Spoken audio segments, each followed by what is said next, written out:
अब हम डिक्शन से थोड़ा सा आगे आते हैं। हर भाषा का अपना एक व्याकरण होता है, जैसा कि हमारा हिंदी का है, उर्दू के पास नहीं है, लेकिन वो फॉलो करती है अरबी फारसी को।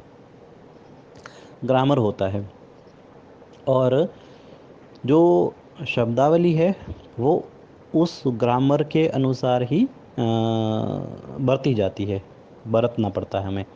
क्योंकि बरतने के लिए ऐसा है ना कि हमको बात, जब हम अपनी बात रखते हैं तो किसी शब्द का हमको बहुवचन बनाना पड़ता है। कभी कभी बात करते हुए किसी शब्द का हम लिंग भी बताते हैं। वचन है, लिंग है, बहुत सारी चीज़ें होती हैं। तो अब ये एक अंतर ये है कि आप सोचिए, और ख़ास करके अनुज भाई सोचें इस बात को, कि फ़र्क पैदा कहाँ होता है। देखिए, डिक्शन भी, चलो मान लीजिए कि कोई ऐसा उर्दू गज़लकार है जो हल्के डिक्शन इस्तेमाल करता है, तो अब हम उसे कैसे पहचानेंगे। मान लीजिए मुनव्वर राणा, मुनव्वर राणा का डिक्शन ऐसा है कि वो मुश्किल शब्द उर्दू के नहीं लेते हैं, वह वे शब्द लेते हैं जो जनमानस में लोकप्रिय होते हैं। अब हम उस आसान शब्दावली प्रयोग करने वाले गज़लकार को भी कैसे निर्धारित करें कि यह हिंदी का है या उर्दू का है। जैसे अनु जब्र भाई जो है, बार बार प्रश्न करते रहे हैं कि मैं कैसा हूँ, कहाँ हूँ। अब आप ये देखिए कि सबसे पहले हमने फ़र्क देखा कि डिक्शन का, कि इसका डिक्शन कैसा है, ठोस उर्दू वाला है या आसान भाषा वाला है। उसके बाद हम देखेंगे कि वह अपने शब्दों पर ग्रामर कैसा इस्तेमाल करता है। भाई, जैसे मैं कोई शेर कह रहा हूँ कि यहाँ मकानों की दीवारें खड़ी हैं, मैंने कोई मिसरा कह दिया, यहाँ मकानों की दीवारें खड़ी हैं। तो अब आप ये देखिए ना कि जो मैं मिसरा कह रहा हूँ, मैं शेर कह रहा हूँ, तो मैं अपने आप को डिक्लेयर कर रहा हूँ यहाँ पे कि मैं हिंदी का हूँ या उर्दू का हूँ। मैंने एक बार ग्रुप में बात कही थी कि हम अपने आप को घोषित नहीं करते हैं। तो मेरी बात का उल्टा मीनिंग निकाला गया था, और उस बात को खींचा गया था कि क्या रचनाकार खुद जो है वो अपने आप को कहेगा कि मैं हिंदी गज़लकार हूँ या मैं उर्दू गज़लकार हूँ। अब आप ये देखिए कि मैं क्या कहना चाह रहा था। हाँ, मैं कह रहा हूँ कि हाँ, गज़लकार खुद कहता है कि मैं हिंदी का हूँ या उर्दू का हूँ। कैसे? वो ऐसे है कि जैसे जैसे मैंने आपको मिसरा दिया कि यहाँ मकानों की दीवारें खड़ी हैं। एक हिंदी गज़लकार जब उसको इस मिसरे को कहेगा, तो वह ये लिखेगा कि मकानों की दीवारें खड़ी हैं। मकान का बहुवचन मकानों कर रहा है, क्योंकि वह हिंदी का है, और वह अपनी भाषा हिंदी के अनुसार वहाँ पर अपना ग्रामर लगा रहा है उस शब्दों पर।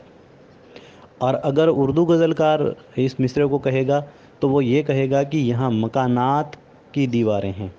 अब उसका मकानात से पता चल रहा है कि यह उर्दू गज़लकार का मिसरा है, और मकानों से पता चल रहा है कि ये हिंदी गज़लकार का मिसरा है। इसी तरह से कुछ ऐसे शब्द हैं जो एक वचन और लिंग में प्रयुक्त होते हैं। एक वचन और माफ़ कीजिए, मैं कुछ भूल रहा हूँ,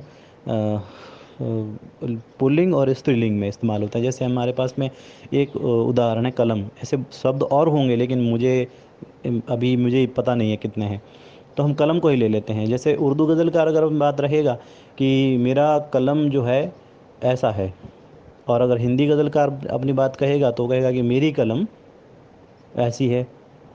तो यहाँ पर गज़लकार अपने आप को डिक्लेयर कर देता है कि ये हिंदी का है या उर्दू का है। तो जिस तरह सबसे पहले हमने बात करी डिक्शन की, अगर डिक्शन भी सेम है, तो सबसे बड़ा जो अंतर है मेरे हिसाब से, तो वो ग्रामर का है, कि वो ग्रामर किस तरह से इस्तेमाल कर रहा है। अब दो चीज़ें हो गई, शब्दावली यानी डिक्शन, और ग्रामर यानी व्याकरण। अब तीसरी बात आती है, आपने देखा होगा हर भाषा का अपना हर भाषा के मुहावरे होते हैं और लोकोक्तियाँ होती हैं।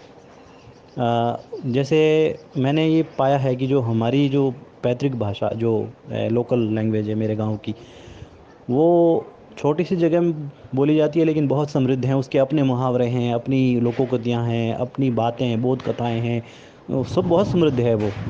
फिर उसके बाद में जब मैंने मारवाड़ी को जाना, सबसे पहले परिवार की भाषा जानता है आज लड़का, तो उस मैंने अपनी जो परिवार की भाषा है उसे जाना। उसके बाद मैंने चूँकि मैं मारवाड़ क्षेत्र से हूँ तो मैंने मारवाड़ी को जाना। तो जब मारवाड़ी को जाना तो मुझे पता चला कि उसकी मुहावरे अलग हैं, उसकी भाषा, उसकी जो बोलने का लहजा अलग है, वो उसका उसकी लोकोक्तियाँ अलग हैं। ये सब चीज़ें मुझे मिली। जब मैंने गुजराती को जाना तो भी मुझे यही सब चीज़ें मिली। जब मैं यहाँ आया उत्तराखंड में, जब मैंने यहाँ की लोकल लैंग्वेज को देखा तो मैंने यहाँ भी बिल्कुल ऐसा ही पाया। और जब मैंने हिंदी को पढ़ा समझा तो मुझे उसमें भी बिल्कुल ऐसा लगा। उर्दू को मैंने जब पढ़ा है तो उसके भी मुहावरे अलग हैं।